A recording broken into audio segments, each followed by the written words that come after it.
Ya pemirsa, untuk pertama kalinya konflik ini pecah tidak lagi melalui perang proksi. Apa sebetulnya yang menjadi pemicu dan bagaimana pula dampak terhadap stabilitas Timur Tengah dan keamanan dunia? Kita akan bahas kupas tuntas bersama dengan narasumber. Saya akan perkenalkan satu persatu pemirsa. Ini di sebelah kanan saya sudah hadir ada Pak Smith Al-Hadar selaku pengamat Timur Tengah. Selamat malam Pak Smith. Selamat malam. Assalamualaikum. Sehat? Waalaikumsalam. Sehat, alhamdulillah sehat. Di sebelah Pak Smith ini sudah bergabung pengamat hubungan internasional UNPAD, ada Pak Teguh Reza Shah. Selamat malam Pak Teguh. Selamat malam, salam dari Bandung. Sehat Pak? Amin, alhamdulillah. Alhamdulillah sehat. Kondisi sehat ya, tapi kalau kita lihat dunia internasional sedang tidak sehat, sedang tidak baik-baik saja. Pertanyaan pertama saya mau ke Pak Smith. Pak Smith, apa sebetulnya yang menjadi pemicu eskalasi ini bisa terjadi? Israel dengan beraninya menyerang fasilitas strategis dari Iran, apa pemicunya? Ya, pemicunya yang pertama kali yaitu Israel ingin mengalihkan sorotan dunia terhadap perang di Gaza, di mana kelaparan terjadi di sana sini dan Israel telah menjadi negara pariah, negara yang ditinggalkan oleh dunia, sehingga dia kepingin mengalihkan perhatian dunia terhadap perang yang dia lakukan terhadap Iran. Yang kedua, dia tidak ingin negosiasi tentang program nuklir Iran antara Iran dengan Amerika Serikat itu berhasil. Karena dia lebih ingin masalah program nuklir ini diselesaikan secara militer. Kalau secara politik berarti Iran masih bisa melakukan pengayaan uranium walaupun dalam jumlah yang terbatas dan tanpa perlunya membuat bom atom. Yang ketiga, dalam keadaan terisolasi, Israel menyadari bahwa Iran ini tidak disukai di Eropa. Pertama karena dalam perang Ukraina dan Rusia itu Iran ditengarai mengekspor drone itu ke Rusia. Meskipun Iran mengatakan betul dia mengekspor drone ke Rusia, tetapi itu diekspor sebelum pecah perang. Nah, yang kedua, negara-negara Barat juga kecewa atas program nuklir Iran yang telah berhasil memperkaya uraniumnya hingga 60%. Itu tinggal satu langkah lagi untuk Iran mampu membuat bom atom. Dan menurut pengawas nuklir PBB yaitu IAEA, kalau mau, Iran mampu membuat bom nuklir dalam hitungan minggu. Nah, oleh karena itu, karena faktor-faktor ini, Israel mengambil jalan sendiri. Dan dia tahu bahwa Trump butuh dukungan rakyat Amerika Serikat kepada Israel. Baik. Oleh karena itu, Trump tidak akan bisa melakukan lebih dari itu karena Partai Republik, pendukung Partai Republik dan juga sebagian Partai Demokrat itu masih cukup kuat mendukung kebijakan Trump terhadap Israel. Oke, saya mau ke Pak Reza kalau begitu. Pak Reza, kalau Anda punya analisa lain yang berbeda dari Pak Smith mungkin mengenai mengapa Israel berani begitu menyerang fasilitas strategis milik Iran? Dalam bayangan Israel, Iran itu sudah hampir itu. Hitungan hari dia bisa memperkaya uranium, sehingga uranium tersebut bisa berfungsi dan diduetkan dengan hulu ledak dan diduetkan dengan peluru kendali bisa mencapai Israel. Dan tentunya Israel berpikir skenario terburuk dia adalah kemusnahan dia sendiri kan. Karena itu dia lakukan preemptive strike. Preemptive strike ini sudah sering sekali digunakan oleh Israel terhadap negara-negara yang dia khawatirkan akan mengalihkan nuklir dari tujuan damai menjadi tujuan perang. Misalnya tahun 80-an dia pernah menyerang Irak. Pada saat itu Irak sedang membangun instalasi namanya Osirak. Dan untuk kesekian kalinya Amerika Serikat dan sekutu-sekutu baratnya diam. Preemptive strike ini menurut Israel itu berhasil ya. Preemptive strike berhasil menargetkan wilayah-wilayah yang konon merupakan instalasi nuklir Iran. Dan tentunya kita tidak punya informasi terbuka apakah itu instalasi atau pusat riset atau pusat tinggalnya masyarakat kalangan ilmuwan Iran. Tapi yang jelas sasaran mereka itu luar biasa ya. Presisinya itu sangat tinggi. Sudah teridentifikasi jenderal-jenderal Iran yang wafat dan juga pakar-pakar nuklir yang wafat. Itu bukan pakar nuklir ece-ece, tapi pakar nuklir yang memiliki gelar PhD dan dikenal di dunia internasional seperti Muhammad Mehdi Tehranehi, Feraidon Abbasi, Abdul Hamid Minokher, Ahmad Reza Zalfagari, Amir Hussein Fagihi, dan Motaleb Bradeh. Mereka ini adalah ilmuwan-ilmuwan yang konon, yang terkenal, bukan hanya pada level mampu mengoperasikan, tapi juga pakar di bidang teorisasi nuklir. Apa yang menjadi perang ini menjadi perang terbuka? Ya, Iran sudah balas. Dia mengirimkan drone dan juga misil kan. Dan misil Iran itu adalah misil yang produk dalam negeri. Tidak ada yang bisa mencegah, tidak ada negara yang bisa bikin sanksi atas Iran. Dan teknologi yang Iran punya itu selain teknologi murni, indigenous technology, juga teknologi yang diperoleh dari kerjasama dengan negara-negara lain. Mungkin Rusia, mungkin Cina, mungkin negara lain. Tapi presisi peluru kendali itu luar biasa. Misalnya Ababil 100 km, Shahab 1 300 km, Shahab 2 750 km, dan Qiyam 1 750 km. Jadi kalau Iran mau menargetkan wilayah-wilayah tertentu yang memiliki basis-basis Amerika di situ, itu bisa dilakukan dengan presisi yang tinggi. Jadi kita harus akui Iran memiliki kemampuan yang mandiri walaupun dia dihalangi sedemikian rupa oleh Amerika Serikat dan negara-negara lain di dunia. Iran adalah contoh negara yang berhasil mempraktekkan namanya amati, tiru dan modifikasi sedemikian rupa. Yang menjadi pertanyaan dengan adanya konflik yang kian memanas antara Israel dan juga Iran ini, bagaimana kemudian dampak mengenai stabilitas Timur Tengah dan juga keamanan dunia? Kita akan kupas tuntas usai jeda. Apa kabar Indonesia Malam akan kembali untuk Anda sesaat lagi. Tetaplah bersama kami. Ya, kita lanjutkan diskusi kita. Yang dikhawatirkan jika konflik antara Iran dan juga Israel ini berkepanjangan, apa kemudian dampak? Saya mau ke Pak Smith terlebih dahulu. Pak, apa kemudian yang menjadi dampak bagi stabilitas Timur Tengah? Apa yang akan terjadi? Menurut saya perang ini tidak akan membesar. Karena tidak ada satu negara pun di dunia ini yang mendapat keuntungan dari konflik Israel dan Iran. Ya. Khusus negara-negara Arab. Negara-negara Arab ini melihat tindakan Israel menyerang Iran ini adalah satu tindakan yang berpotensi menciptakan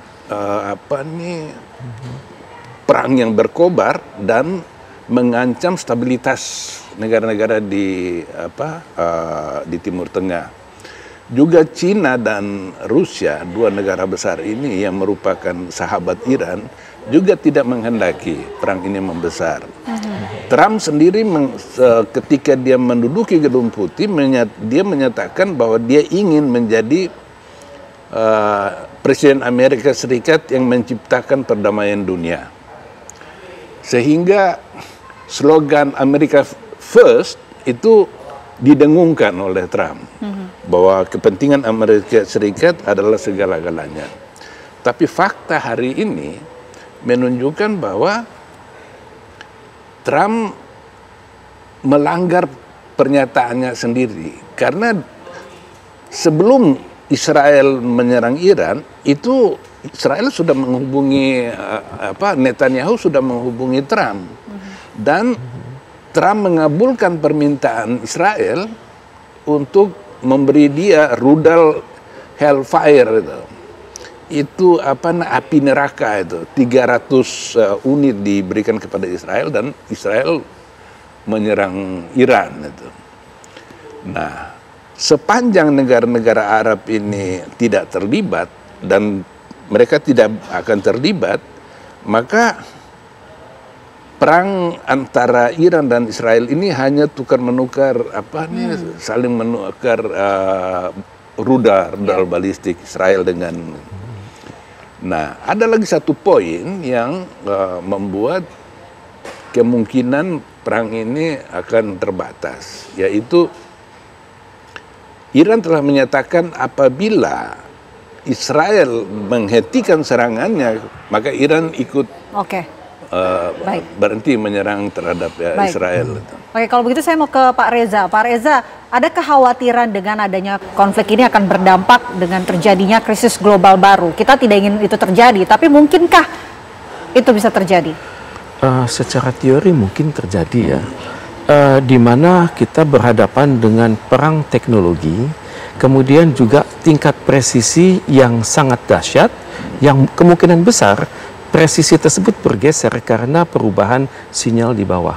Di antara Iran dengan Israel, itu kan banyak pangkalan-pangkalan Amerika Serikat itu. Itu pengendalinya bukan komandan di situ. Pengendalinya adalah Central Command yang ada di Amerika Serikat. Jadi ini yang mungkin terjadi karena dalam keadaan seperti ini kita perhatikan Amerika Serikat sudah menarik sebagian diplomat mereka, dan yang tidak kita ketahui adalah mungkin menarik sebagian dari personil militer mereka yang jumlahnya antara 50.000 sampai 60.000 personil tersebut. Secara teori yang mungkin terjadi adalah accidental detonation ya. Di mana aparat di lapangan itu yang sangat tegang, sangat khawatir. Biasanya mereka tuh saling punya otoritas. Untuk menekan sebuah tombol itu perlu 2 atau 3 orang. Dan mungkin dalam situasi yang sangat kritis, dengan ketakutan, dengan kelelahan, mungkin mereka salah membaca instruksi sinyal-sinyal rahasia, sehingga menciptakan suatu ledakan tertentu. Kalau ini sudah terjadi, secara teori yang terwujud adalah mutually assured destruction. Jadi salah satu pihak merasa ini adalah serangan nuklir, maka mereka akan melakukan serangan yang serupa. Kalau sudah terjadi, ya punahlah umat manusia di belahan bumi tersebut. Baik, sambil juga kita akan melanjutkan diskusi kita, kami ajak Pak Smith dan juga Pak Reza dan pemirsa TV One untuk melihat situasi terbaru langsung dari Iran bersama dengan warga negara Indonesia yang tinggal di Iran. Kita akan sapa, Assalamualaikum, selamat malam waktu Jakarta, Said Idrus, bagaimana kondisi terbaru di tempat Anda mengabarkan saat ini? Waalaikumsalam.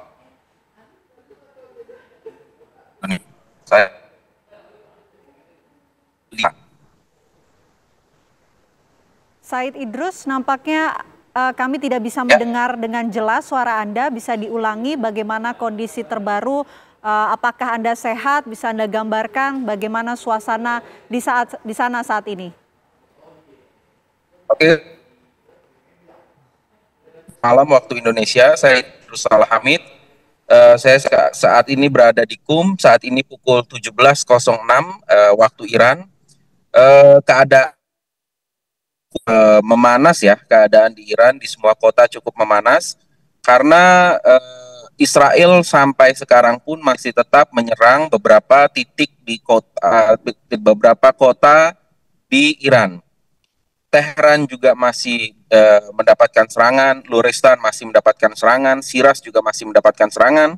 Teheran pun, Iran pun setiap malam selalu melakukan serangan balasan, entah itu dengan rudal balistik ataupun dengan drone yang dikirimkan dari perbatasan-perbatasan.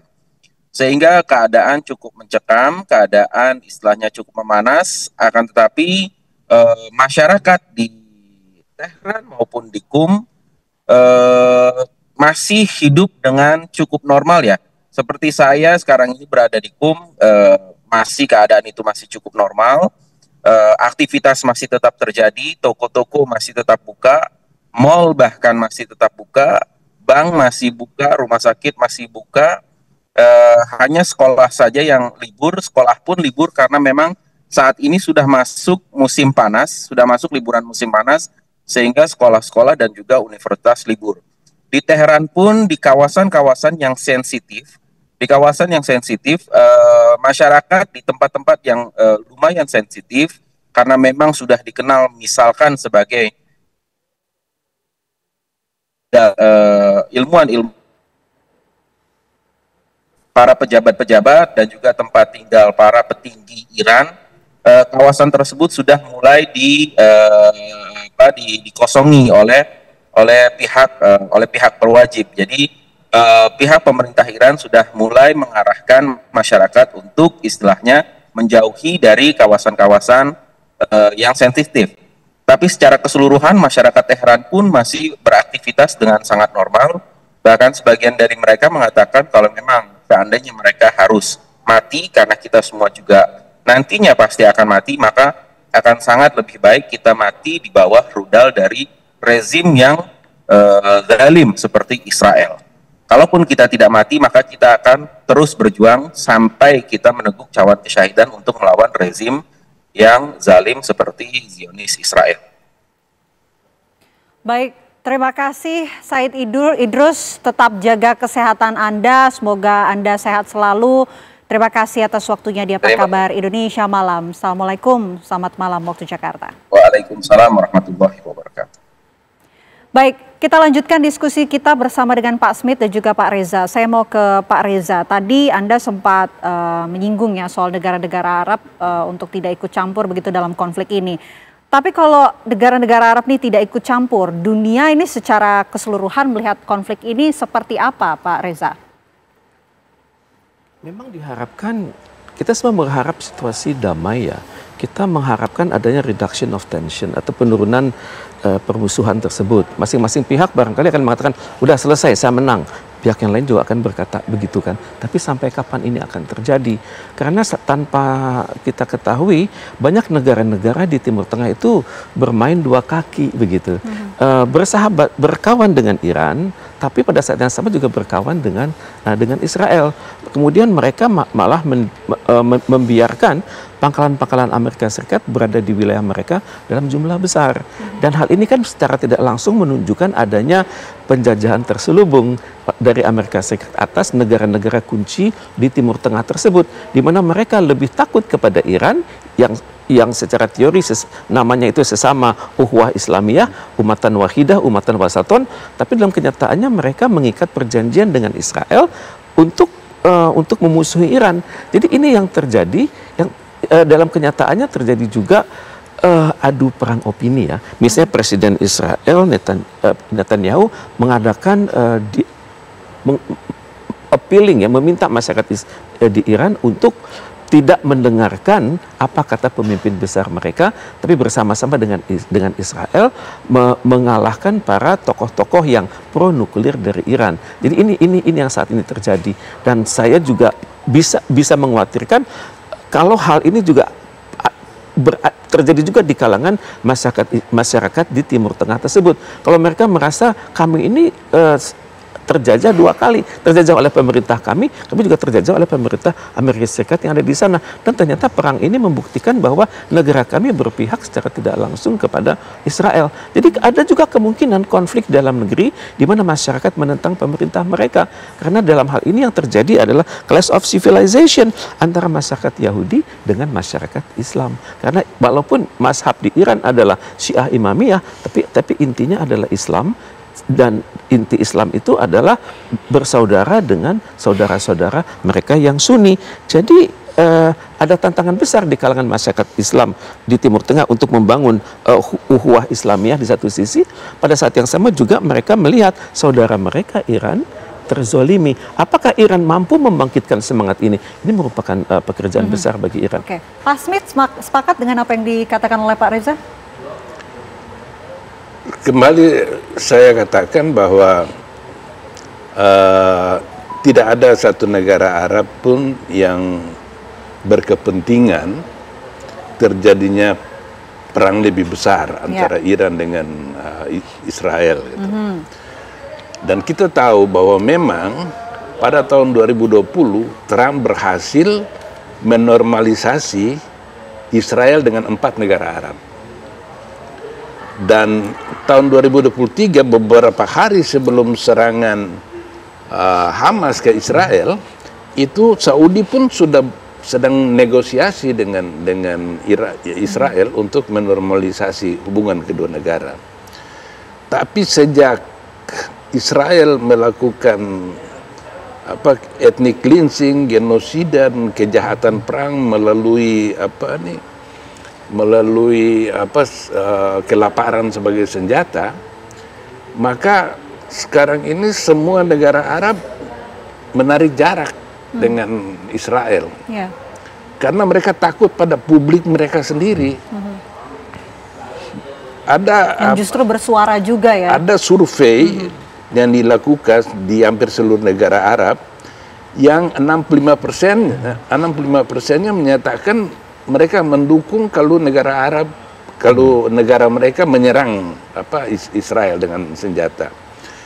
Ini menunjukkan bahwa popularitas Israel di Timur Tengah itu sudah nol, sudah jatuh habis. Nah, sehingga perang, kalau Iran dengan Israel itu negara bertetangga, kita bisa menduga akan terjadinya perang skala penuh. Karena kalau perang skala penuh itu harus melibatkan angkatan darat satu sama lain. Nah, sementara Iran ini dengan Israel dipisahkan oleh negara Yordania, Arab Saudi, dan Irak. Jaraknya cukup jauh, sehingga yang terjadi adalah saling tukar rudal dan serangan udara Iran ke. Nah, Trump menginginkan juga perang ini selesai, masalah Iran dengan Israel ini cepat selesai, karena bagaimanapun secara relatif Israel telah mencapai tujuannya. Tujuannya apa? Menghancurkan situs nuklir Iran. Setidak-tidaknya sebagiannya. Karena tujuannya ada yang di bawah, tercapai, begitu. di bawah tanah. Baik. Dan kaum Republik dan Demokrat itu sebagiannya mulai mendesak Trump agar meninggalkan Israel. Jangan memaksa Amerika Serikat untuk terus berada di belakang Israel gitu ya. Terseret dalam perang di Timur Tengah yang merugikan kepentingan Amerika Serikat sendiri. Baik. Tentu kita semua berharap ya perang tidak semakin meluas begitu, tidak semakin berdampak luas khususnya bagi negara-negara Timur Tengah maupun dunia secara global, dan kita berharap ini segera selesai. Terima kasih Pak Smith atas waktunya di Apa Kabar Indonesia Malam. Terima kasih juga Pak Reza. Sehat selalu, selamat malam. Terima kasih.